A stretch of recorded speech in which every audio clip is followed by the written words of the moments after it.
Today I'm sharing some night photography tips, kind of on the spot, but I kind of know the rundown of night photography and doing stuff at night. Um, Number one is safety. Safety, make sure you're safe. Make sure, I don't know, that you know the area before you go. Like, go during the day and then go at night so that you know where things are. If you need or get hurt or something, you know where to go. The second thing is get extra light sources. So right now I have a flash, or a continuous flash right now, but when I was first starting, I didn't have that.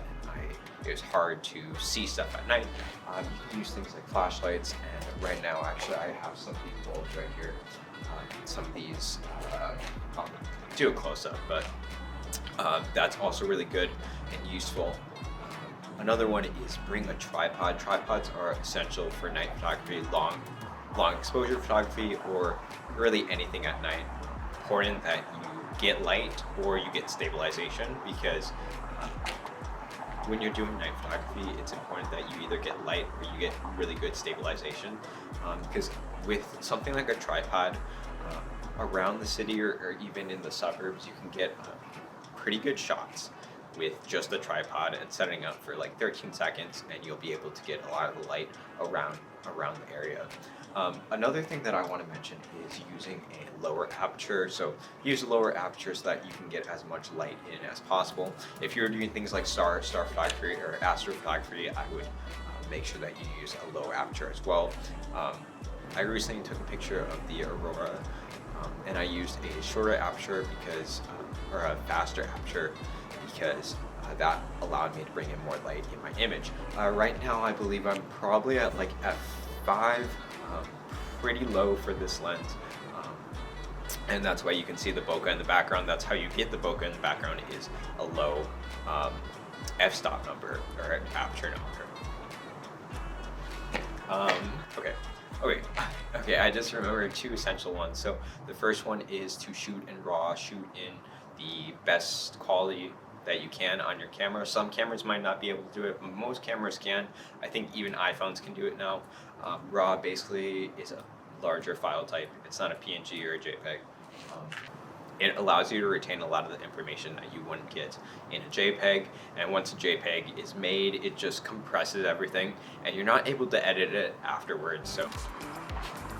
So one challenge with doing night photography is getting focus, and focus is a really hard thing when there's no light outside. So the number one tip that I always use whenever I go out is just turn on manual focus, turn on manual focus, so turn off autofocus. Just use your ring or try your best to focus in on manually focusing. That has helped me a lot when shots aren't clear or you can't get focus at all. A lot of the new cameras are really good at it, but just by default, you can easily just get your shots in focus if you manual focus. And sometimes what I do is I zoom in on like a digital focus when it's like still on the camera. I like digital focus, and then I just focus in on one area. And you'll have to refocus every time you move. So every time you move, Another tip that I would suggest is using a timer. Sometimes I do a 2-second timer, sometimes I do a 10-second timer. Oftentimes with 10 seconds, you'll still get jitters on your camera.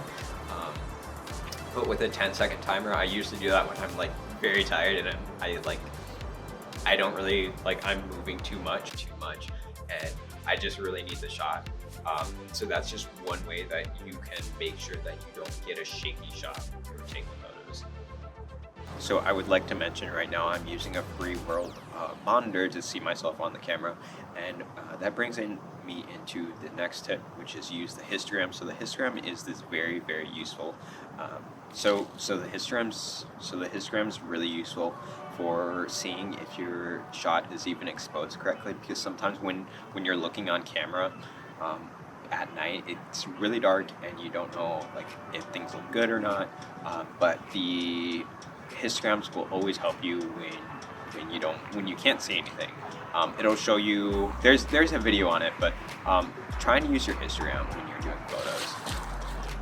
the next step that I'm going to give you guys is super helpful when you're doing astrophotography or landscape shots, or you need one thing in focus, multiple things in focus when it's dark out, and that is focus stacking. So focus stacking is basically when you take focus stacking or stacking images, is when you take multiple frames of an image and put them all together. So it's kind of like a HDR, a high dynamic range image, except for it's different shots with the purpose of either getting different focuses or different exposures. And when you're doing different exposures, we call that bracketing.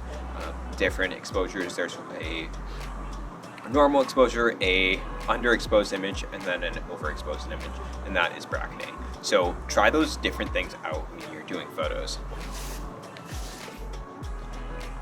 Like I said before, the lower the aperture, the more light that you're going to bring in. And right now I'm shooting on a 50mm 1.8. So it's probably at like 2.8 right now. But this is just one example where you have the bokeh in the background. And it's not the best composed image. I mean, I can go over here and walk a little bit, and it still looks kind of cool. The light source is more over there now, but yeah, just pay attention to your light sources. Okay, so that's it for this video. I'm gonna end it off. If you want more night photography tips, make sure to leave them in the comments down below, or any questions that you might have in the comments down below. I'm a commercial photographer based in Milwaukee right now, but I like traveling, so yeah, hit me up, and yeah, have a good one.